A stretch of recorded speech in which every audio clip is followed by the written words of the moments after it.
జై జగన్. వినపల్లె గట్టిగా జై జగన్. జోహార్ వైఎస్ఆర్, జోహార్ వైఎస్ఆర్. ఈనాటి కార్యక్రమానికి విచ్చేసినటువంటి గౌరవనీయులు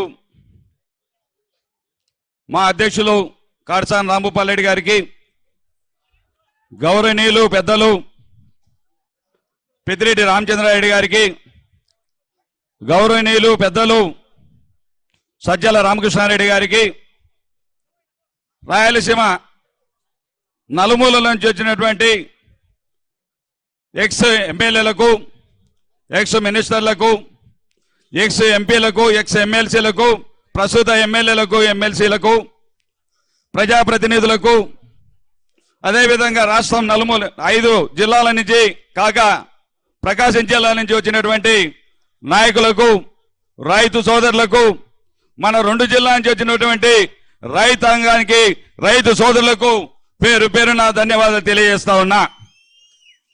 మనం తెలుసుకోవాల్సింది ఒకటి, రాయలసీమ లిఫ్ట్ అంటే, లిఫ్ట్ కంటే ముందు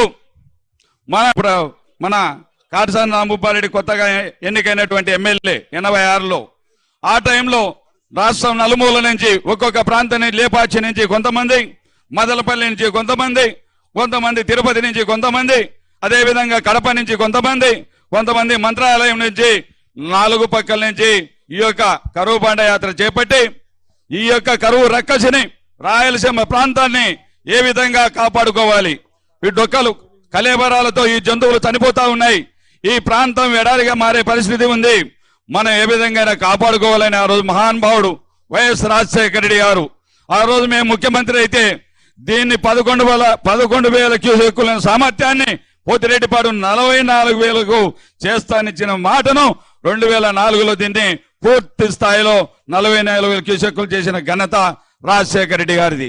మనం చూస్తా ఉన్నాం, ఈ రోజు అందరూ మాట్లాడుతూ ఉన్నారు, ఎంతసేపు నా లిఫ్ట్ గురించి మాట్లాడుతూ ఉన్నారు, పోతిరెడ్డిపాడు గురించి మాట్లాడుతూ ఉన్నారు. ఈ రోజు తెలంగాణ దొంగలు చూస్తా ఉన్నాం. మన శ్రీశైలంలోకి నీళ్లు రాకముందే జూరాల ద్వారా, నెట్టంపాడు, కోయిల్ సాగరు, భీమా ద్వారా ప్రతిరోజు 1 టీఎంసీ నీటిని డ్రా చేసుకుంటా ఉన్నారు.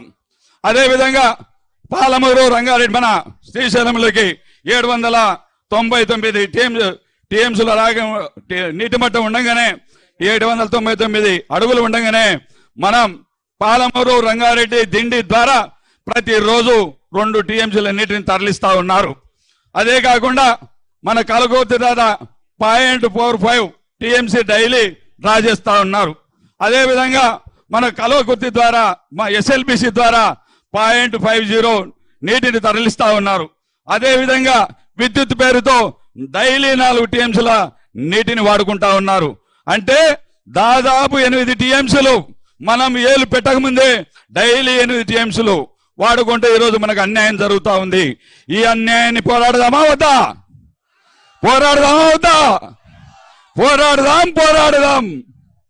కడవరకు ఇది కాదు, ఆట మొదలైందంటే ఇప్పటి నుంచి దబిడిదిబిడే, ఇంకేం పని లేదు. నిద్రపోనీయం ఎవరిని, మనం నిద్రపోం, ఇంకొకరిని నిద్రపోనీయం.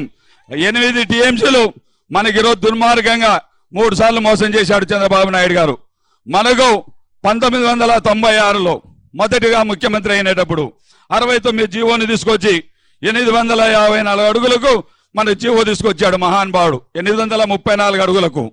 అదేవిధంగా రాజశేఖర రెడ్డి గారు సీఎం అయిన తర్వాత ఇది కిందికి నీళ్లు వదలడానికి లేదు, 834 కాదు. ఆ ప్రాంత వాసులతో తెలంగాణ వాళ్ళతో చెడ్డైనా, ఆ రోజు జనార్దన్ రెడ్డి అయినా, లేకపోతే మన ప్రభుత్వంలోనే జనార్దన్ రెడ్డి కావచ్చు, పి జనార్దన్ రెడ్డి కావచ్చు, అదేవిధంగా నాగం జనార్దన్ రెడ్డి కావచ్చు, అదేవిధంగా దేవినేని ఉమ కావచ్చు, ఆ రోజు ఎంత మొత్తుకున్నా ఎవరిని కూడా లెక్క చేయకుండా ప్రాంతాలను పక్కన పెట్టి ఆ రోజు రాజశేఖర రెడ్డి గారు 175 జీవో తీసుకొచ్చి 854 అడుగులకు మనకు జీవో ఇవ్వడం జరిగింది. అంటే 854 అడుగులు అంటే మన పోతిరెడ్డిపాడులో 7,000 క్యూసెక్కులు డ్రా చేసుకోవడానికి అవకాశం ఉంది. కాబట్టి 7,000 క్యూసెక్కులు కాదు, అది నిండిపోయి ఈరోజు మట్టితో పొడుగుపోయి ఈరోజు మనం 7,000 క్యూసెక్కులు కాదు, 4,000 నుంచి 3,000 క్యూసెక్కులు డ్రా చేసుకునే పరిస్థితికి వచ్చింది. అదేవిధంగా 841 అడుగుల వరకు మన నీళ్లు డ్రా చేయడానికి లేదు. కాబట్టి 841 అడుగులు నీళ్లు డ్రా చేయడానికి లేదు కాబట్టి మనం ఉన్న నీళ్ళని దోచుకుపోతా ఉన్నారు. అందుకే జగన్మోహన్ రెడ్డి ఈరోజు రాయలసీమ లిఫ్ట్ తీసుకొచ్చాడని తెలియజేస్తా ఉన్నా. ఈ లిఫ్ట్ మనం లేకపోతే ఇది జీవనాడి, ఇది కాపాడుకోవాల్సిన అవసరం ఉంది. మనమందరిపైన బాధ్యత ఉంది. మనం అడుగులో అడుగేద్దాం, కథం దొక్కుదాం, ఈ ప్రభుత్వాన్ని మెడలుంచుదాం. కాబట్టి మనం ఆలోచించుకోవాలి. ఇప్పటి నుంచి రణరంగమే, ఎక్కడే కానీ తగ్గేదేలే. అవునా లేదా? తగ్గేదేలే. కాబట్టి మనం కూడా ముందు చూపుతో భావితరాలు హర్షించే విధంగా మనం చంద్రబాబు నాయుడు గారు ఇంకో మోసం చేశాడు. 69 జీవితాలు ఒక మోసం చేస్తే పట్టుసీమ పేరు చెప్పి ఆ రోజు అనవసరమైన డబ్బులు ఖర్చు పెట్టి ఆ రోజు పట్టుసీమ 1,500 కోట్లు ఖర్చు పెట్టి ఆ రోజు మనల్ని మన రాయలసీమ వాసులు మోసం చేశాడు. ఏమన్నాడు ఆ రోజు? పట్టుసీమ వస్తే మన ఈ కోస్తా ప్రాంతానికి నీళ్ళు ఇవ్వచ్చు, వాళ్ళకు ఉన్నటువంటి శ్రీశైలంలో ఉన్నటువంటి వాటాను మన రాయలసీమకు అందించని మాట చెప్పి అది కూడా మోసం చేశాడు. ఈ రోజు వరకు కూడా జీవించిన పాపాన పోలే. ఇంకొక మోసం చేస్తా ఉన్నాడు, 3వ మోసం ముచ్చటగా. ఈరోజు చెప్తా ఉన్నాడు పోలవరం పనగచెర్ల అని. అయ్యా బాబు, నువ్వు ఏడ్చు, మా రాయలసీమ లిఫ్ట్ ఏడిస్తే మా తెలంగాణ 6 జిల్లాలకు ఉపయోగపడుతుంది. 6 జిల్లాలు కాపాడేవాని అవుతావు. నీ పోలవరం పనగచెర్ల మాకొద్దు. ఈ యొక్క కావాల్సింది మాకు ఈ రాయలసీమ లిఫ్ట్ అని తెలియజేస్తూ మా అన్న వెనక పొడుస్తా ఉన్నాడు. కాబట్టి ఇంకా కత్తి తీసుకొని పొడచక ముందే జాగ్రత్త పడుతూ ఇంతతో ముగిస్తా ఉన్నా.